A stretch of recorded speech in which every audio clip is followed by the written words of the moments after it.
Hello ಜನಗಳೇ, ನನ್ನ YouTube ಚಾನಲ್ಗೆ ಸ್ವಾಗತ. ಸೊ ಇವತ್ತಿನ ರೆಸಿಪಿ ಬಂದುಬಿಟ್ಟು ಹೀರೆಕಾಯಿ ಪಲ್ಯ. ಇದನ್ನು ಹ್ಯಾಂಗೆ ಮಾಡಾಮಂತ ನೋಡಂಬರ್ರಿ. ಸೊ ಮೊದಲಿಗೆ ನಾನು ಹೀರೆಕಾಯಿ ಕಟ್ ಮಾಡಿ ಇಟ್ಕೊಂಡಿದ್ದೀನಿ, ಒಂದು ಬೆಳ್ಳುಳ್ಳಿ ಸುಲ್ಕೊಂಡು ಇಟ್ಕೊಂಡಿನಿ, ಒಂದು ಟೊಮ್ಯಾಟೊ ಕಟ್ ಮಾಡಿ ಇಟ್ಕೊಂಡಿನಿ, ಕರಿಬೇವು, ಕೊತ್ತಂಬರಿ. ಸೊ ಮೊದಲಿಗೆ ಗ್ಯಾಸ್ ಸ್ಟವ್ ಆನ್ ಮಾಡಿರಿ. ಆನ್ ಮಾಡಿದ್ಮೇಲೆ ಒಂದು ಬಗೋಣಿ ಇಟ್ಕೊಂಡು 2 ಟೇಬಲ್ ಸ್ಪೂನ್ ಎಣ್ಣೆ ಹಾಕೋರಿ. ಸೊ ಎಣ್ಣೆ ಕಾಯ್ದಾದ್ಮೇಲೆ ಜೀರಿಗೆ, ಸಾಸಿವೆ ಹಾಕ್ಕೋಬೇಕು.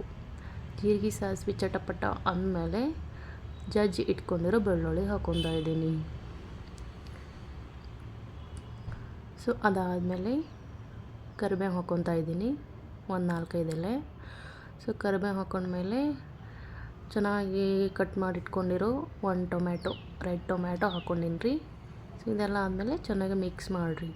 ಸೊ ಈ ಪಲ್ಯ ನಾವು ರೊಟ್ಟಿ ಜೊತೆ, ಚಪಾತಿ ಜೊತೆ ತಿನ್ಕೋಬೋದು ರೀ. ನಿಮ್ಗೆ ಬೇಕಂದ್ರೆ ಅನ್ನ ಜೊತೆನೇ ತಿನ್ಕೋಬೋದು. ಈ ರೆಸಿಪಿ ಭಾರಿ ಈಸಿ ಐತಿ. ನಮ್ಗೆ ಅಡುಗೆ ಯಾರಿಗೆ ಮಾಡೋಕ್ಕೆ ಬರೋಲ್ಲ ಅವರು ಸ್ಟಾರ್ಟ್ ಮಾಡ್ಕೋಬೋದು. ಸೊ ಅದಾದಮೇಲೆ ನಾನು ಕೊತ್ತಂಬರಿ ಹಾಕ್ಕೊತಾ ಇದ್ದೀನಿ. ಸೊ ಮತ್ತೆ ಮಿಕ್ಸ್ ಮಾಡ್ಕೊರಿ ಚೆಂದಾಗ. ಯಾರಾದರೂ ನನ್ನ ಚಾನಲ್ಗೆ ಇನ್ನೂ ಸಬ್ಸ್ಕ್ರೈಬ್ ಮಾಡಿಲ್ಲ, ಈ ವಿಡಿಯೋ ನೋಡಾತಿದ್ರೆ ಪ್ಲೀಸ್ ಸಬ್ಸ್ಕ್ರೈಬ್ ಮಾಡಿರಿ.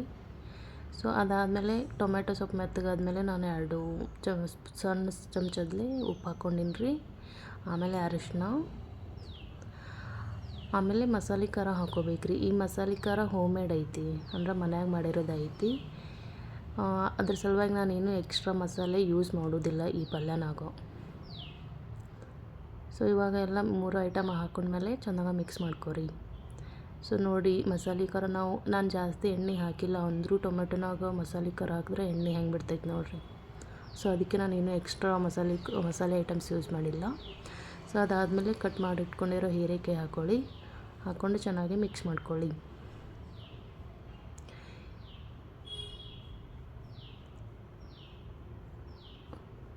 ಈ ಪಲ್ಯ ಈಸಿನೂ ಐತ್ರಿ, ಹೆಲ್ದಿನೂ ಐತಿ.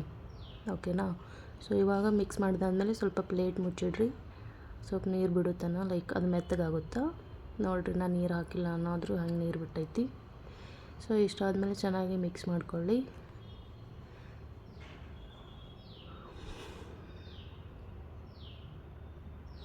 ಸೊ ಮಿಕ್ಸ್ ಮಾಡಿಕೊಂಡು ನಾನು ಶೇಂಗದ ಪುಡಿ ಆಲ್ರೆಡಿ ರೆಡಿ ಮಾಡಿ ಇಟ್ಕೊಂಡಿದ್ದೆ, ಆ ಶೇಂಗದ ಪುಡಿ ಹಾಕ್ಕೊತಾ ಇದ್ದೀನಿ.